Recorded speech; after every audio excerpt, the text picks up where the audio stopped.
할렐루야. 우리 사랑하는 성도 여러분 평안하셨죠? 제가 잠깐 기도하고 시작하겠습니다. 사랑의 하나님 감사드립니다. 오늘도 귀한 하루를 우리에게 동일하게 허락하여 주시고 다른 삶의 상황 속에서도 하나님을 향한 동일한 시간을 허락하시니 감사드립니다. 오늘도 우리에게 허락한 삶 가운데 하나님을 발견하게 하시고 구원의 기쁨을 발견하는 귀한 시간이 되도록 인도하여 주시옵소서. 감사드리오며 예수 그리스도 이름으로 축복하며 기도드립니다. 아멘. 할렐루야. 모두 평안하셨죠? 잘들 지내신 줄 믿습니다. 날씨가 많이 추워지고 있는데 건강 조심하시고 무엇보다 우리 육적인 건강도 중요하지만 영적 건강을 누리시는 귀한 분들이 되시기를 간절히 소망합니다. 자, 오늘은 우리 교재 17쪽에서 19쪽까지 우리 구원의 증거에 대해서 이야기를 하려고 합니다. 오늘 우리가 할 내용은 그리 많지는 않지만 오늘은 구원에 대한 것을 마무리하면서 앞에서 했던 것들을 잠깐 복습하면서 제가 정리하도록 하겠습니다. 자, 1쪽을 쫙 펴시면 1쪽에서 1장 구원이란 무엇인가 라고 우리가 이야기를 드렸습니다. 그러면서 로마서 8장 30절에 그들을 부르시고 그걸 하나님의 선택 사역이라고 했죠. 의롭다 하시고 칭의 사역이고 이것은 바로 성자 하나님 예수 그리스도의 사역이고 그들을 영화롭게 하셨다. 이것은 바로 성화의 과정, 오늘 우리가 공부할 성화고요. 성령 하나님의 사역이다라고 말씀을 드렸습니다. 그러면서 구원의 주도권은 하나님의 전적인 주도권에 하나님께 있고 하나님의 전적인 사역임을, 구원은 사역임을 이야기를 드렸습니다. 그래서 요나 2장 9절을 보면 구원은 여호와께 속하였나이다. 이것을 무조건적 선택이다. 우리가 선택한 게 아니라 하나님이 선택하셨는데 언제 선택한 것인가? 1쪽 밑에 보면 에베소서 1장 4절 곧 창세전에라고 설명합니다. 우리를 이 세상이 창조하시기 전부터 선택하셨다. 이게 구원의 비밀인데 그 다음 이쪽에 보면 골로새 1장 26절 이 비밀이 만세와 만대로부터 감추어졌다가 이제 나타난 것이다 라고 설명하고 있습니다. 다시 말씀드리면 구원이라는 것은 우리를 구원하기 위해서 우리를 창세전에 택하셨다는 그 비밀의 문이 열리는 것이다 라고 할 수 있다는 것입니다. 그래서 우리가 믿음, 하나님의 택하심, 이 하나님의 택하심에 우리가 응답하는 게 믿음이고 신앙이라고 할 수 있는데 그럴 때에 주어지는 선물이 첫 번째는 믿음이 선물이라는 것입니다. 그래서 우리의 믿음 때문이 아니라 믿음을 통하여서 우리가 구원을 받는다라는 설명을 제가 드렸습니다. 믿음을 통하여 이 개념과 믿음으로 구원을 받았다. 이 개념이 똑같은 게 아닌가 생각할 수 있지만 믿음을 통하여라는 표현을 제가 자꾸 쓰는 이유는 우리 인간의 노력이나 우리 인간의 행위적인 믿음이 아니라 하나님께서 우리에게 선택하시고 우리를 부르신 그 믿음을 통로로 해서 우리가 구원을 얻는다는 것입니다. 내 의지가 아니라는 것이죠. 그것이 바로 믿음의 역할이고 믿음으로 구원을 얻었다기보다는 믿음을 통하여 구원을 얻은 것이 맞다는 것입니다.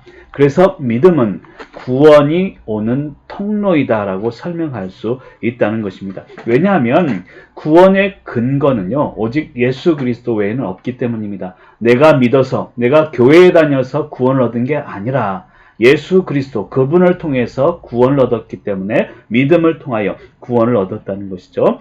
그래서 에베소 2장 8절에 보면 그 은혜에 의하여 믿음으로 말미암아 구원을 받았으니 이것은 하나님의 선물이다. 은혜가 믿음이고 믿음은 선물이다라고 설명하고 있다는 것이죠. 그것은 바로 우리의 노력이 아닌 하나님의 선택이고 하나님의 선물임을 이야기합니다. 또한 두 번째로 이제 믿음이 선물이고 두 번째 선물은 거듭남의 선물이 있다는 것입니다. 거기 보면 요한복음 3장 3절 3쪽 있는데요. 하나님 나라를 볼 수 없다. 그 다음 페이지 4쪽에 보면 하나님 나라에 들어갈 수 없다. 그러니까 볼 수 없는 것과 들어갈 수 없는 것은 같은 의미로 설명되고 있습니다. 왜 그런가 하면 볼 수 없으면 들어갈 수도 없기 때문이죠. 그것을 거듭남과 하나님 나라로 제가 설명을 하는데 다시 이야기하면 거듭남을 통해서 하나님 나라를 볼 수 있다라는 것이고요. 거듭남이 없으면 하나님의 나라를 볼 수 없고 들어갈 수 없다는 뜻입니다. 좀 더 어려운 표현을 하면 거듭남을 통해서 하나님을 인식할 수 있다는 것이죠. 그렇다면 거듭남은 무엇이겠습니까? 여러 가지 설명을 할 수 있지만 저는 이렇게 설명합니다. 하나님 나라를 갈망하며 사는 것 자체가 거듭남이죠. 오늘도 힘들고 어려운 삶을 살지만 직장 속에서 여러 가지 아픔 속에 살지만 하나님 나라를 갈망하며 사는 거예요. 그게 거듭남의 삶이라는 것입니다. 현실 속에서 내 직장 속에서 하나님 나라를 보고 그 하나님 나라로 들어가는 것이죠. 그래서 볼 수 없느니라 들어갈 수 없느니라 이 말은 하나님 나라를 보고 들어가면 거듭났다는 뜻입니다. 오늘도 집으로 들어갈 때 평생 왼수 남편 이런 생각하지 마시고 야 그렇구나 내가 집으로 들어가는 이때가 하나님 나라로 들어가는 것이구나. 이것이 이런 삶을 사는 게 거듭남의 삶이라는 것입니다. 그리고 세 번째는 회개를 선물로 받는다는 것인데요. 회개는 뭐냐면 5쪽 중반부에 보면 죄를 인식하는 것 그것이 회개의 시작입니다. 그 죄를 인식하니까 두 번째는 죄를 미워하게 되죠. 그리고 세 번째는 죄로부터 돌아서는 삶의 열매를 맺는 것까지가 회개라는 것입니다. 우리는 그냥 하나님 잘못했습니다. 이것이 회개인 줄 아는데 그게 아니라 그것을 넘어서서 돌아서서 삶의 열매를 맺어야 회개라는 것입니다. 그래서 고린도후서 7장 10절에 보면 하나님의 뜻대로 하는 근심은 그 다음에 구원에 이르게 하는 회개를 이루는 것이오라고 설명합니다. 그러니까 근심이 있어야 회개가 있는데요. 늘 우리 삶의 근본적인 질문들에 대해서 근심하고 고민하는 이 과정을 통해서 진정한 회개에 이를 수 있음을 믿으시길 바랍니다. 자, 그리고 7쪽에 넘어가서 2장 구원의 방법에 대해서 우리가 설명을 하면서 속죄에 대해서 이야기했습니다. 속죄함을 통해서 우리가 구원을 받을 수 있는데 왜 하필이면 십자가의 죽음으로만 우리가 구원을 받을 수 있는가? 이것을 고민해야 된다는 것이죠.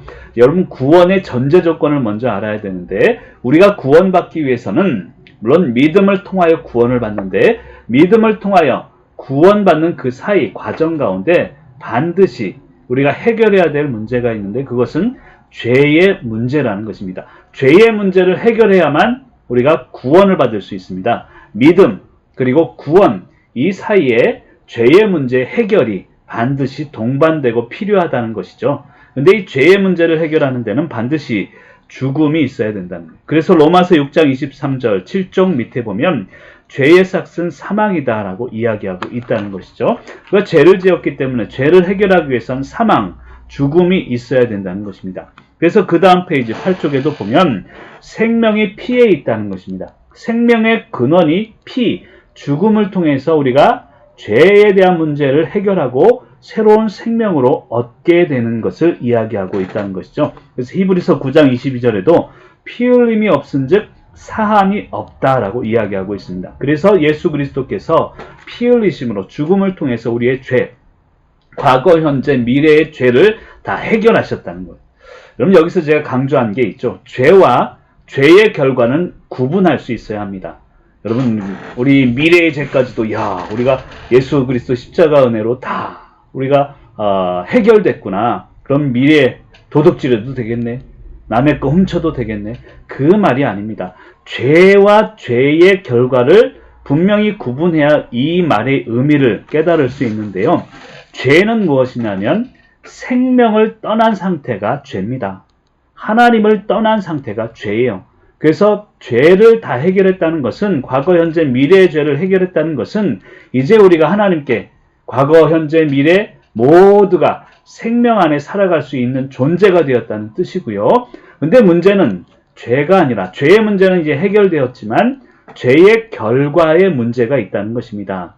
여러분 우리가 도둑질을 하는 것, 남을 미워하는 것, 폭력으로 막 남을 때리는 것 이런 것들은 죄라기보다는 죄로부터 비롯된 죄의 결과입니다. 한마디로 죄는 해결되었지만 죄의 결과에 대해서는 우리가 늘 싸우고 이기고 현실 속에서 부단한 성찰의 노력이 필요하다는 것을 믿으시길 바랍니다. 어찌되었건 구원에 이르는 것은 믿음을 통해서 이 죄의 문제를 해결해서 생명과 다시 하나됨으로써 구원에 이르게 되고, 죄의 결과에 대한 것은 늘 우리가 부단한 성찰의 노력이 필요하다는 것입니다. 그래서 구속에 대한 이야기를 했습니다. 그런데 그쪽에 넘어가서 구원과 구속에 대해서 우리가 때로 혼동할 때가 있습니다. 구원과 구속의 의미를 분명히 오늘 제가 설명을 다시 복습하면서 드리는데, 구원은 한마디로 영생을 누리게 하는 하나님의 총체적인 사역이라고 할 수 있습니다. 영생을 누리게 할 수 있는 하는 하나님의 모든 그런 사역이며 모든 행위를 이야기하죠. 하나님 우리를 사랑하시고 우리에게 구원을 이루기 위해서 이제 예수 그리스도를 보내셨고, 그리고 우리의 삶 가운데 성령님을 보내셔서 우리와 함께 하시죠. 이 모든 것이 구원 사역이라고 하는데요. 구속 혹은 속량, 지금 우리가 읽고 있는 성경에는 속량이라고 되어 있습니다. 이 속량은 무엇이냐면 이 구원의 방법이라고 할 수 있습니다. 구원은 큰 하나님의 총체적인 사역이라고 한다면, 구원을 이루게 한 하나의 방법이 바로 구속이며 속량이고, 구체적으로는 예수 그리스도 십자가의 죽음이 된다는 것이죠. 그런데 왜 이 구속, 속량이 구원의 근거가 되는가? 여러분, 구속이라는 뜻은요, 원어를 살펴보면 값을 치르고 무언가를 사다라는 뜻이 있습니다. 예수 그리스도 십자가의 죽음의 값을 치르고 이제 우리는 죄의 노예에서 자유인의 신분이 되었다는 것이죠. 그래서 예수님께서 돌아가면서 요한복음 19장 30절에 보면 다 이루었다, 테텔레스타이, 값을 다 지불했다라는 것을 이야기합니다. 여러분, 구원은 너무너무 감사하게 우리에게 공짜입니다. 거저 주시는 은혜입니다. 너무 감사하죠. 그런데 우리의 입장에서는 공짜지만 하나님의 입장에서는 너무나 크나큰 희생, 값을 치러왔다는 것을 알아야 합니다. 야, 공짜니까 거저 주는 거니까 우리가 막 써야 되겠다, 이게 아니라, 야, 나에게 주신 은혜, 공짜 거저로 주셨지만 그 십자가의 그 독생자의 희생이 있었구나, 이것을 깨달으면 그냥 살 수 없다는 것을 믿으시길 바랍니다. 그리고 화목제물에 대한 설명을 드렸죠. 화목제물, 예수 그리스도께서 화목제물로 우리에게 오셨고 하나님과 하나 되는 화목제물로 우리의 삶을 대속하셨음을 믿으시기를 간절히 소망합니다. 그래서 죄에 대해서 하나님은 분노와 진노로 우리에게 다가오시는데, 여러분, 하나님이 심판하시는 건요, 사람이 아니라 사람이 지은 죄가 심판의 대상입니다. 그래서 사랑의 하나님, 공의의 하나님을 설명할 때 사랑의 하나님은 우리 인간에게 다가오시는 것이죠. 공의의 하나님은 인간에게 공의로운 게 아니라, 심판하는 게 아니라 인간의 죄에 대해서 심판하는 것입니다. 그러니까 사랑의 하나님의 대상은 우리 인간, 공의의 하나님의 대상은 인간의 죄다라는 것이고, 그것을 대속하기 위해서 예수 그리스도, 그러니까 죄에 대해서는 심판하고 분노하신다는 거예요.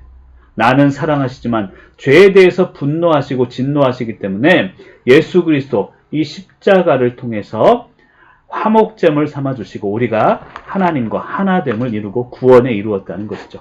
그래서 12쪽으로 넘어가서 구원의 정점 두 가지를 제가 설명을 드렸습니다. 구원의 정점, 첫 번째는 칭의, 이신칭의, 믿음으로 구원을 얻는 것이 구원의 정점, 가장 최고점이라는 것이죠. 그 다음 두 번째 구원의 정점은 양자 삼으심에 있다라고 제가 설명을 드렸습니다. 그러면 칭이란 무엇인가?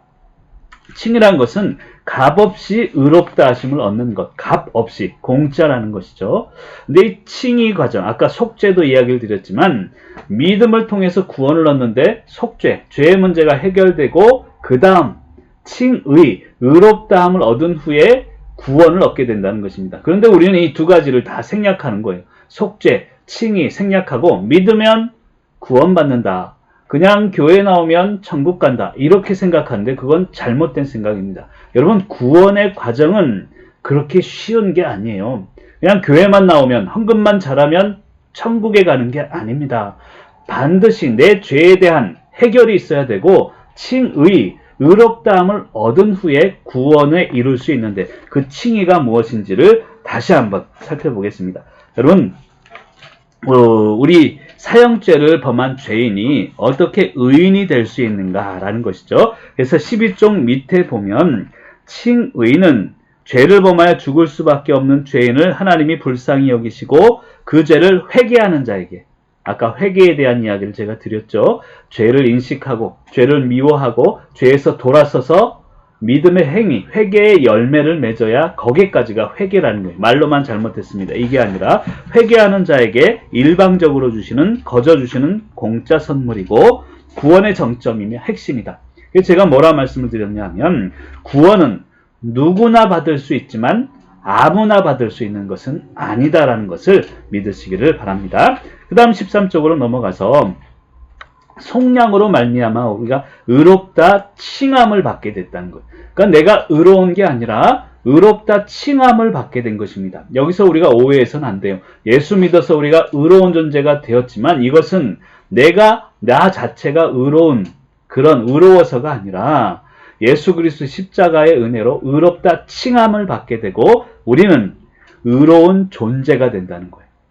신앙은요, 그래서 존재에 관한 문제입니다. 신앙은 행위에 대한 문제가 아니라 존재에 대한 문제예요.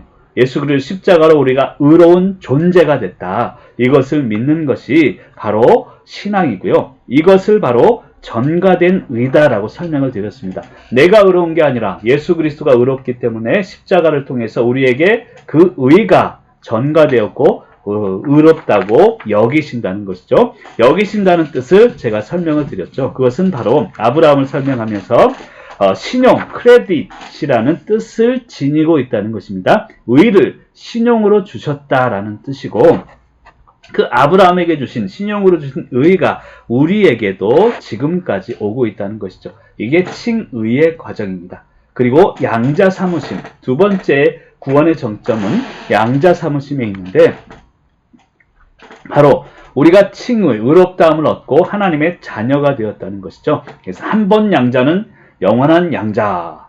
제가 해병대 나와서 그렇지만 이것도 신학적으로 맞는 말이죠. 한 번 하나님께서 양자 삼으시면 영원히 우리는 하나님의 양자가 됩니다. 그런데 로마서 8장 17절 15쪽 밑에 보면 영광 받기 위해서 고난도 받아야 될 것이다. 상속자니까 영광도 받으라는 거예요.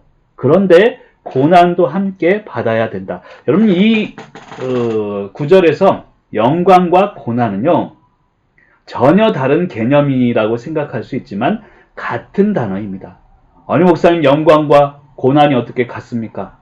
여러분 영광과 고난을 우리 인간의 입장에서 볼 때는 달라요. 여러분 부자와 가난한 사람은 이 등급이 다르잖아. 우리 인간의 눈으로 볼 때.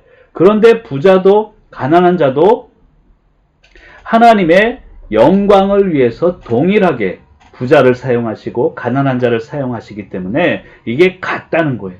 영광이나 고난이나 하나님이 보실 때는 같다라는 개념을 우리가 가져야 됩니다. 이것을 통해서 우리가 하나님의 상속자임을 세상에 드러낸다면 우리가 고난이 영광이 되는 것입니다. 내가 가난해도 부자가 되는 것이고요. 전혀 우리가 세상 가운데 주눅들지 마시고 당당하게 사시는 저와 여러분이 되시기를 간절히 소망합니다. 자, 여기까지 우리 지난 시간까지 했고요. 오늘은 사장 구원의 증거에 대해서 살펴보도록 하겠습니다. 오늘은 강의 내용이 좀 짧아서 제가 구원에 대한 것을 쭉 복습을 해드렸고요. 자, 우리가 이제 구원의 증거를 보려고 합니다. 제가 구원에 대한 것을 쭉 이야기를 드렸죠. 칭의에 대한 것도 얘기를 드렸고 양자 삼으심, 하나님의 자녀가 되었다는 것이죠. 근데 하나님의 자녀가 되었으면 이제 하나님의 자녀로서 구원받은 자로서 증거가 있어야 거기까지 이르러야 구원받았다라고 할 수 있습니다. 여러분 우리 쉽게 얘기하잖아요. 교회만 나오면 천국 가. 이게 아니에요. 올바로 믿어야, 그러니까 믿으면 천국 가는 건 맞지만 100% 맞는 설명은 아닙니다. 올바로 믿어야 천국 간다. 이게 맞는 설명이죠. 그러면 올바로 믿는 구원에 이르는 올바른 믿음은요, 반드시 구원의 증거가 있어야 돼요. 나에게 구원의 증거가 있는가 없는가, 그게 내가 천국에 갈 수 있는가, 구원을 받을 수 있는가, 척도가 된다는 것입니다. 그럼 4장 구원의 증거 17쪽으로 딱 펴시고, 여러분 구원의 증거 그 옆에 괄호하시고 성화라고 쓰시길 바랍니다. 성화. 제 친구 중에 김성화라고 있는데, 성화. 제 후배였네요, 참. 1년 후배인데, 성화. 성화가 구원의 증거인데, 로마서 6장 4절을 같이 한번 읽어볼게요. 그러므로 우리가 그의 죽으심과 합하여 세례를 받음으로 그와 함께 장사되었나니, 이는 아버지의 영광으로 말미암아 그리스도를 죽은 자 가운데서 살리심과 같이 우리로 또한 새 생명 가운데서 행하게 하려 함이라. 아멘이시죠? 여러분 거기 보면 중요한 단어들이 많이 나옵니다. 그러니까 세례를 받음, 동그라미 치세요. 세례를 받는 그것이 장사되었다. 장사, 동그라미 치세요. 여러분 세례를 받는 세례식은요, 생명을 얻는 그런 순간입니다. 새로운 생명, 잔칫날이죠. 근데 여러분 신학적으로 보면 세례를 받는 날은 잔칫날이고 생명을 얻는 날이지만 반대로 장례식장이에요. 왜 그렇습니까? 옛사람에 대해선 죽는 날이기 때문에 그렇죠. 그래서 로마서 6장 4절은 세례를 받음으로 장사됐다. 세례의 순간은 장례식이라는 거예요. 옛사람에 대해서는 내가 죽었다. 그런데 거기까지만 끝나면 안 되겠죠. 거기 보면 마지막에 새 생명 가운데 새로운 생명을 얻은 것이라는 얘기죠. 그리고 나서 동그라미 치세요. 행하게 하려 함. 오늘 제가 얘기할 부분이 바로 이 부분입니다. 행하게 하려 함. 우리가 세례를 받고 옛사람은 죽고 새 생명을 얻었는데 거기까지 끝나면 안 되고요. 행함으로 보여줘야 된다는 거죠. 그것이 성화의 과정이라는 것입니다. 여러분 1장에서 3장을 통해서 지금까지 살펴본 것이 구원의 시작이었습니다. 구원의 시작은 하나님의 부르심, 선택이라는 것이죠. 그리고 두 번째, 구원의 방법은 속죄라는 것이죠. 그 다음 세 번째, 구원의 정점은 칭의라는 것입니다. 여러분 그 옆에 한번 써보시길 바래요. 선구인. 무슨 말인가? 선구인. 저하고 에베소서 강좌하신 분들은 무슨 말인지 알 거예요. 선은 선택입니다. 그러니까 하나님이 부르심, 우리를 선택하신 하나님의 사역이 선택. 그 다음 구속. 이것은 바로 성자 하나님, 예수 그리스도의 사역이고요. 인치심은 성령 하나님의 사역입니다. 이 세 가지가 올바르게 이루어야 진정한 구원이 있다는 거예요.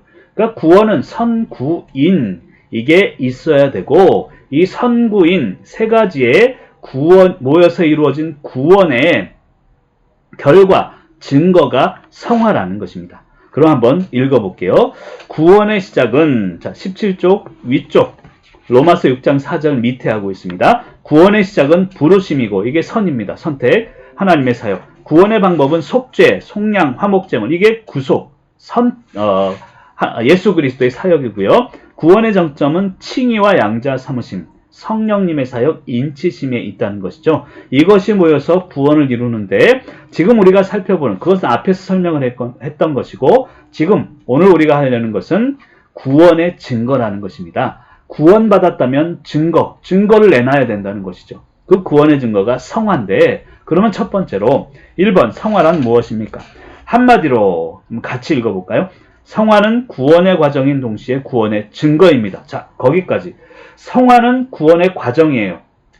구원의 과정이라는 말은 구원에 이르기 위해서 반드시 거쳐야 될 어떠한 우리의 경험이고 체험이라는 것이죠. 우리가 서울에 가는 과정이 있는데 과정을 생략해서 서울에 갈 수 없잖아요. 목적지에 가야 되는데 성화의 과정이 없으면 구원도 없다는 뜻이에요. 또한 구원의 증거이기도 합니다. 내가 구원받았다면 반드시 증거로서 보여줄 수 있어야 됩니다. 여러분 잘 들어보세요. 구원은요, 거기 보면 내면에서 일어나는 영적 변화다. 그래서 눈으로 볼 수 없다. 여러분 구원받은 줄 믿습니다. 근데 눈으로 볼 수 없잖아요. 우리가 구원받은 것을 어떻게 눈으로 보입니까? 그런데 성화라는 과정을 통해서 눈에 보이지 않는 구원을 눈에 보이는 구원으로 만드는 것이 성화라는 거예요. 잘 이해가 안 가시면 다시 한번 설명을 드릴게요. 우리가 구원받았는 것은 눈에 보이지 않습니다. 이건 영적인 변화이기 때문에 그렇죠. 근데 이 눈에 보이지 않는 것을 눈에 보이는 과정으로 실제적인 삶으로 보여져야 그게 구원의 증거고 구원받을 수 있다는 것입니다. 그래서 요한복음 3장 8절에 보면 바람이 임의로 불매 내가 그 소리는 들어도 어디로 와서 어디로 가는지 알지 못하나니 성령으로 난 사람도 다 그러하다. 바람이 이쪽으로 가서 이쪽으로 가는 게 보이지 않듯이 구원, 성령으로 난 사람, 칭의로 구원을 받은 성령의 사역은 칭의라고 했죠. 칭의, 구원받은 자의 삶도 보이지 않다는 거예요. 자, 예수님이 니고데모에게 구원이 영혼 속에서 이런 내적 변화임을 이야기를 합니다. 근데 중요한 게 오늘 성화를 설명하면서 중요한 게 있는 것 이것인데요. 구원이 내적인 변화입니다. 영적인 변화입니다. 보이지 않는 변화일지라도 구원받은 사람에게는 구원의 증거가 반드시 외적인 변화로 나타나야 된다는 거예요. 그러니까 구원은 내적인 사역입니다. 그런데 성화는 외적으로 드러나는 것입니다. 일부러 막 드러내라는 게 아니에요. 내가 구원받았기 때문에 내 삶 속에서 외적으로 보이게, 눈에 보이게 나타나는 현상이며 구원의 증거가 바로 성화라는 것입니다. 다시 설명드리면 구원은 눈에 보이지 않아요. 근데 성화는 눈에 보이는 것이에요. 구원의 증거가 성화고 눈에 보이지 않는 구원을 눈에 보이는 것으로 만드는 구원의 증거가 성화라는 것입니다. 어떤 사람이 저한테 와서 목사님, 그럼 저는 구원받았습니까? 눈에 보이는 성화가 있습니까? 여러분, 그것은 사람이 알 수 없습니다. 하나님이 아는 것이죠. 내가 성화의 과정을 겪고 있는지는 하나님이 아십니다. 목사님, 그거 판단해 주세요. 그러지 마세요. 저도 알 수 없습니다. 여러분의 삶을 살아가면서 내가 구원받은 자로서 내 지금의 상황 속에서, 내 직업 속에서, 내 가정 속에서 어떠한 증거를 드러내고 있는가, 이것을 깨달을 수 있어야 된다는 것입니다. 그래서 거기 빨간 글씨로 제가 쓴 게 있죠. 즉 구원은 같이 읽습니다. 즉 구원은 눈으로 볼 수 없지만 구원의 증거는 눈으로 볼 수 있어야 하는데 이것이 바로 성화입니다.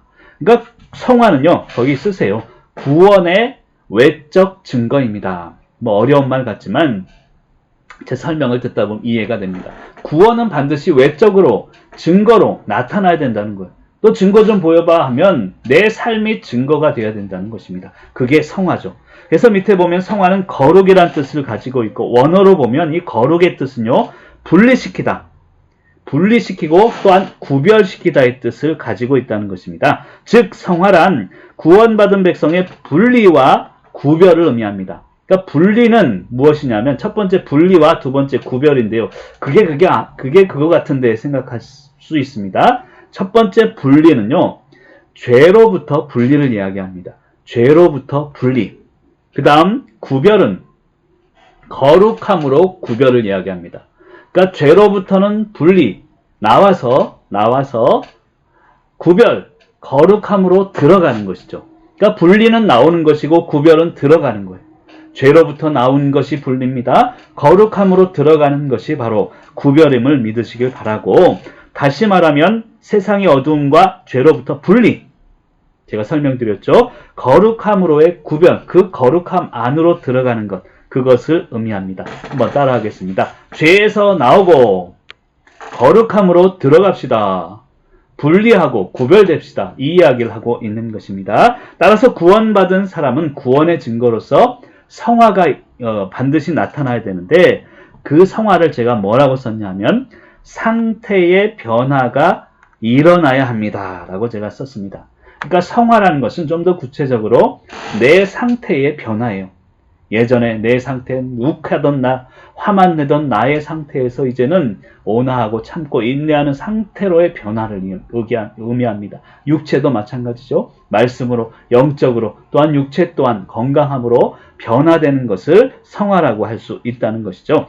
그래서 구원받은 진짜 성도가 되기 위해서는 하나님의 백성으로서의 거룩한 삶을 살아야만 하는 것이며, 그것이 바로 성화다. 거기 보면 보세요. 하나님의 백성으로서, 제가 뭐라고 썼냐면 신분, 성화는 하나님의 백성, 신분이 변화된다는 것을 의미하고요. 그 다음 거룩한 삶을 살다, 이건 삶의 상태를 의미합니다. 그것이 바로 성화다라는 것. 여러분, 인간이 변합니까? 여러분, 사랑하는 남편이 이제 결혼해서 지금까지 변화됐나요? 네, 감사합니다. 변화되신 분이 있으셔서 감사한데, 사실 인간의 그 모습은요, 인간의 사람의 존재 자체는 죽을 때까지 변하지 않습니다. 변하는 것은 우리의 인식이 변하는 것이고 상태가 변하는 것이죠. 그러니까 인식이 변하고 상태가 변하는 것이 어떤 면에서는 구체적으로 이제 성화의 과정이라고 할 수 있다는 것이죠. 다시 얘기하면 구원은요, 아까 얘기한 하나님의 백성으로서 신분이 변화되는 것이 구원이라면 성화는 구원의 상태가 변화되는 것을 이야기하고 있다는 것입니다. 여러분, 늘 변화하시길 바랍니다. 나는 그대로지만 죽을 때까지 안 변할 수 있지만 내 상태가 변하고 내 인식이 변하면 그게 성화의 과정임을 믿으시길 바라고요. 두 번째, 성화의 특징을 설명하려고 합니다. 성화의 특징 중에 첫 번째는 점진성에 있다는 거예요. 여러분, 칭의 사건을 얘기 드렸죠. 믿음으로 칭의, 우리가 이롭다 칭함을 얻는 거예요. 이것은 순간적인 사건입니다. 이례적인 사건이고 한 번 우리가 의롭다함을 얻으면 끝까지 과거, 현재, 미래, 죄까지 다 해결이 된 것이죠. 그런데 성화의 과정은 일시적인 게 아니에요. 단회적인 게 아니라 거룩해져가는 점진적인 구원 사건이라는 것이죠. 그러니까 구원 사건을 설명하면서 칭의 그리고 성화 나눠서 설명을 할 수 있는데 칭의의 과정은 일회성이고 순간적으로 일어나는 그런 구원의 사건이라면 성화의 과정은 점진적으로 일어나는 구원의 사건입니다. 오늘 다르고 내일 다르고 계속 점진적으로 일어나는 것이죠. 조금씩 조금씩. 어떤 분이 저에게 그런 얘기를 했어요. 제 친구인데 예수 믿는 죄송합니다. 것들은 다 똑같다. 이런 얘기를 제가 들었어요. 막 열이 받더라고요. 그래서 제가 목사니까 화낼 순 없고 예전 같았으면 화냈겠지만 저도 성화의 과정을 이루고 있기 때문에 제가 설명을 드렸죠. 예수 믿으면 순간적으로 변하는 게 아니다. 점진적으로 오늘, 내일, 모레 눈에 보이지 않게 서서히 우리가 깨닫지 못하는 그런 속도로 변하는 것이 바로 성화의 과정이며 그것이 점진성이라고 이야기할 수 있다는 것이죠. 그래서 거기 18쪽 위에 보면 빨간 것이 하나님께서는 우리를 구원하시는 과정인데 먼저 우리를 의롭다 선포하십니다. 우리 의롭지 않지만 의롭다 칭의 선포하시고 두 번째로 그 후에 우리를 의롭게 만들어가는 거예요. 그것이 칭의의 과정이고 점진적으로 거룩해져가는 과정이 바로 이 성화의 특징 중에 하나입니다. 그러니까 성화의 특징은 점진성에 있다. 조금씩 조금씩. 그러니까 다른 사람을 보면서 이해하셔야 돼요. 인내하시고 기다릴 줄 알아야 합니다. 나도 마찬가지죠. 다른 삶을 살도록 점진성을 가지고 나아가야 합니다. 한번 따라하겠습니다. 어제와 다른 오늘을 삽시다. 여러분, 어제는 그렇게 살았지만 오늘은 다르게 살아야죠. 오늘보다 내일은 또 다르게 살고 그것이 모이다 보면 우리의 일생이 되고 성화의 과정을 이룰 수 있음을 믿으시길 바랍니다. 자, 모든 성도는 우리가 믿음을 통해서 칭의, 의롭다 칭함을 받았습니다. 그런데 실질적으로 의로운 존재는 아닌 것이죠. 그래서 성화의 과정이 필요하다는 거예요. 점진적으로 날마다 성화의 과정을 통해서 의로운 존재로 나아가야 된다는 것을 설명하고 있습니다. 그래서 성화의 과정은요, 구원에 있어서 선택 과정이 아니에요. 필수의 과정입니다. 이 말은 성화의 과정이 없으면 구원받은 게 아니라는 거예요. 그래서 빌리 그레임 목사님이 물론 돌아가셨습니다. 예전에 한국교회 와서 이제 부흥회 집회, 여의도 광장에서 막 할 때 한국교회의 그 뜨거움에 대해서 칭찬을 많이 했습니다. 그런데 이런 얘기를 했어요. 한국교회 교인들은 95% 이상이 천국에 못 갈 수도 있습니다. 이 말의 의미는 무엇입니까? 우리가 칭의, 의롭다함을 받았지만 점진성을 가지고 성화의 과정을 이루지는 못하고 있다는 것을 반증하는 것이죠. 성화의 과정은 반드시 우리의 삶에 나타나야 되고 성화가 없는 구원은 거짓 구원이다. 그 다음 세 번째로 성화의 특징. 우리 첫 번째 특징은 점진성이다. 그 두 번째 특징은 뭐냐면 성장에 있다는 것입니다. 그러니까 점진성과 성장 같이 봐도 되지만 점진적으로 시간을 두고 인내해야 된다는 뜻이고 성장, 반드시 성장해야 된다는 것입니다. 이게 구원의 또한 또 다른 면이죠.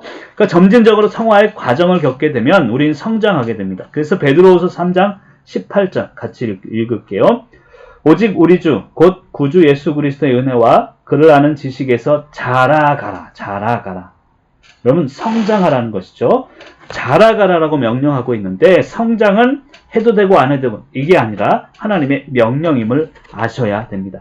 그래서 구원은 우리의 행위가 아닙니다. 예수 그리스도 속량의 은혜, 구속의 은혜를 믿음을 통해서 거저받는 선물이며 은혜가 구원인데 이 은혜가 은혜되기 위해서는 잘 들어보세요. 이 거저주는 은혜가 은혜되기 위해서는 반드시 성화의 과정이 성장의 과정이 일어나야 된다는 거예요. 결과적으로 점진성을 가지고 성장으로 이어져야 하나님이 거저주신 구원의 은혜가 은혜로 될 수 있다는 것입니다. 그렇지 않으면 이 은혜가 퐁 사라져 버린다는 거예요. 그러니까 성화의 과정을 통해서 성장을 이루어야만 예수 그리스도 십자가의 은혜가 헛되지 않는다, 헛수고가 되지 않는다는 것을 설명하고 있다는 것입니다. 그래서 입으로만 하는 구원은 구원에 이르는 믿음이 아닙니다. 그래서 저는 그렇게 생각해요. 믿음은요, 입으로 하는 게 아니에요. 발로 하는 게 믿음입니다. 날마다 행동으로 성장하는 게 믿음임을 믿으시길 바라고요. 디도서 1장 16절 한번 읽어볼게요. 그들이 하나님을 시인하나 행위로는 부인하니 가증한 자요 복종하지 아니하는 자요 모든 선한 일을 버리는 자니라. 아멘이시죠? 거기 보면 행위로는 부인하니 이 말의 의미는 성장하지 않는다. 성화의 과정 점진적으로 행동을 통해서 보여주지 않으면 가증한 자고 선한 일을 버리는 자다라고 이야기하고 있습니다. 다시 말씀드리면 성화는요. 그리고 성화를 통해 성장을 이루어야 되는데 이 성장은 새 생명 가운데 우리가 살아가고 있다는 증거라는 것입니다. 여러분 생명을 얻었으면 그 생명은요. 조금씩 자라가게 되어 있습니다. 키도 커가게 되고 생각도 자라게 되어 있는데 아기가 태어났는데 10년이 지나도 그 상태라면 그것은 진정한 생명이 아니라는 것을 의미하고 있죠. 시간이 지남에 따라서 성장해야 된다는 거예요. 그렇지 않으면 생명을 얻은 의미가 없다는 것입니다. 그래서 거기 제가 그렇게 썼습니다. 성화가 뒤따름이 없는 행함, 성화가 뒤따르는 행함, 성화가 뒤따르는 행함이 없는 믿음, 그러니까 성화가 없는, 성장이 없는 믿음은 거짓 믿음이요 그런 믿음으로는 구원받을 수 없습니다. 이걸 잘 생각해 보시기 바랍니다. 나는 구원받았다 생각하지만 구원의 증거가 있는가, 성화의 과정이 있는가, 나는 날마다 성장하고 있는가, 점진적으로 이것을 보면 내가 구원받았구나, 이것을 알 수 있다는 것입니다. 그래서 야고보서 2장 20절에 보면 이 허탄한 사람아 행함이 없는 믿음이 헛것이다 라고 분명하게 이야기하고 있습니다. 여러분 오늘 제 강의를 들으면서 기도하시길 바라요. 하나님, 내가 받은 구원이 헛것이 아니게 해주세요. 내 삶에서 성화의 과정이 구원의 증거로 나타나고 있는지 다시 한번 살펴보셔야 합니다. 믿는다고 하지만 제대로 믿고 있는가? 구원받았다고 하지만 성화의 과정이 있는가? 성화를 통해서 성장하고 있는가? 이것을 분명히 깨달아야 합니다. 그렇지 않으면 지금 강의를 듣는 당신의 믿음은 거짓 믿음입니다. 구원받을 수 없는 믿음입니다. 당신이 생각하는 구원도 헛것일 수 있습니다. 마지막으로 19쪽에 제가 그렇게 썼거든요. 큰 글씨로 썼습니다. 믿는다면 올바로 믿어야 합니다. 믿으면 구원 얻는 게 아닙니다. 올바로 믿어야 구원 얻는 것입니다. 그래서 1쪽으로 다시 갑니다. 1쪽에 보면 로마서 8장 30절 그것을 같이 읽고 한번 마칠게요. 구원의 시작을 하면서 로마서 8장 30절을 했는데 세 번의 강의를 통해 구원을 마무리하면서 로마서 8장 30절을 다시 한번 읽습니다. 또 미리 정하신 그들을 또한 부르시고 부르신 그들을 또한 의롭다 하시고 의롭다 하신 그들을 또한 영화롭게 하셨느니라. 여러분 부르시고 이건 하나님의 선택입니다. 그래서 믿음을 통하여 우리가 구원을 얻은 것이죠. 의롭다 하시고 칭의, 이것은 성자 하나님 예수 그리스도의 사역입니다. 칭의 하신 다음에 영화롭게 하셨다. 이건 성령님의 사역이고 성화의 과정입니다. 이 세 가지가 다 이 8장 30절에 들어있는 것입니다. 여러분의 믿음은 어떤 믿음입니까? 올바로 믿는 믿음으로 구원에 이르시는 능력의 믿음이 되시기 바랍니다. 믿음을 통해서 구원에 이릅니다. 하지만 그 과정이 있습니다. 속죄, 죄를 속죄해야 합니다. 칭의를 통해서 성화의 과정이 반드시 들어간 이후에 구원에 이르는 것입니다. 이것을 믿고 여러분 구원의 과정은요 결코 쉬운 게 아니에요. 쉽게 믿으면 쉽게 시험에 빠집니다. 반드시 이 칭의, 속죄 그리고 성화의 과정을 통해서 구원에 이르시는 귀한 분들 한 분 한 분이 되시길 간절히 축복합니다. 제가 기도하겠습니다.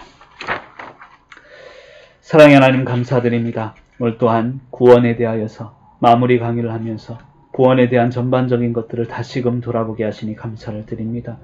우리를 선택하시고 구속하시고 의롭다 하신 하나님, 그러한 구원의 과정을 통해서 구원의 증거를 깨닫게 하시니 감사를 드립니다.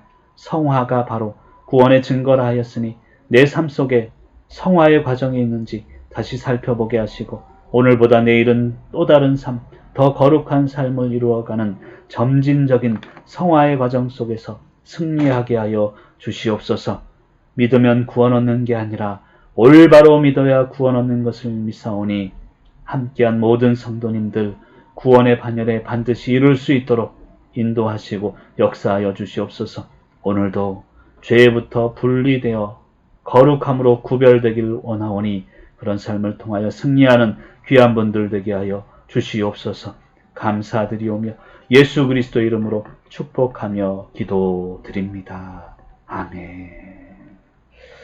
감사합니다. 다음 시간에는 20쪽에서 26쪽까지 내용을 살펴보도록 하겠습니다. 미리 예습해서 오시길 바라고 한 주간도 평안하시고요. 한 주간도 기도의 제목 붙잡고 계속 기도함으로써 성화를 통해서 구원에 이르는 과정을 반드시 이루시길 바랍니다. 다음 주에 또 건강한 모습으로 기쁨으로 찾아뵙겠습니다. 다음 주에 뵙겠습니다. 샬롬.